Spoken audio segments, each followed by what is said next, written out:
Of course, Genevieve. To give her full family pedigree, she's an 8-horsepower Dirac built in France in 1904. Still going strong, she's leading our cavalcade of technological achievement.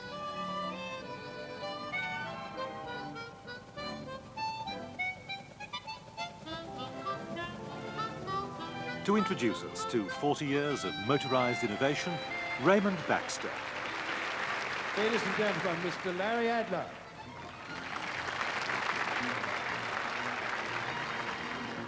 Lasers, the digital watch, color TV, space travel, and fax. All and countless more influences in our daily lives, now taken totally for granted, as is the motor car.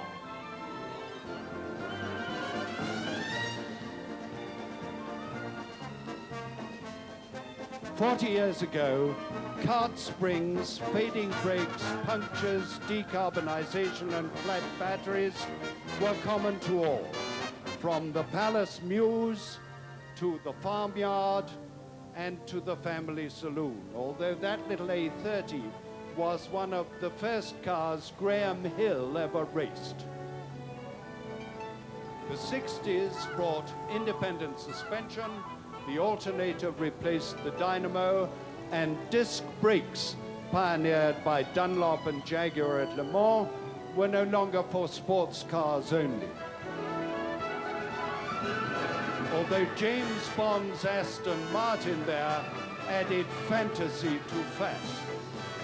Tonight, it seems to have been commandeered by Q himself, Desmond Llewellyn.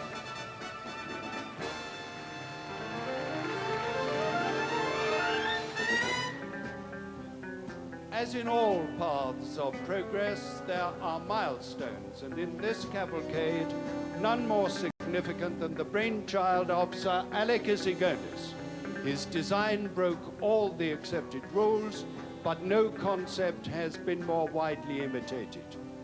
He told me he had designed it for the district nurse, but he knew that, tweaked up by John Cooper, who drives the 1992 version tonight, it would, thank you, it would beat the giants in races and rallies and hill climbs, take the kids to school, teach them to drive, do the shopping, and be as much at home at Silverstone as on the forecourt of Buckingham Palace. Born in 1959, it gave its name to everything from skirts to computers. Classless, ageless, totally ubiquitous. The Mini.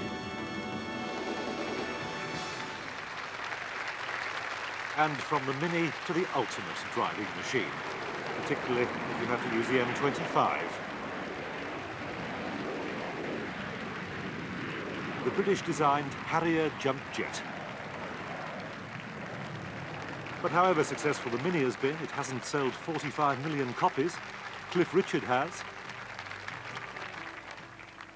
Well, you may be wondering why I've been deposited here from a Mini. Apparently, though, the Mini started its career in 1959, which just happens to coincide with the time when I had one of my biggest recordings ever. My first ever #1 was called Living Doll. I got myself a crying, talking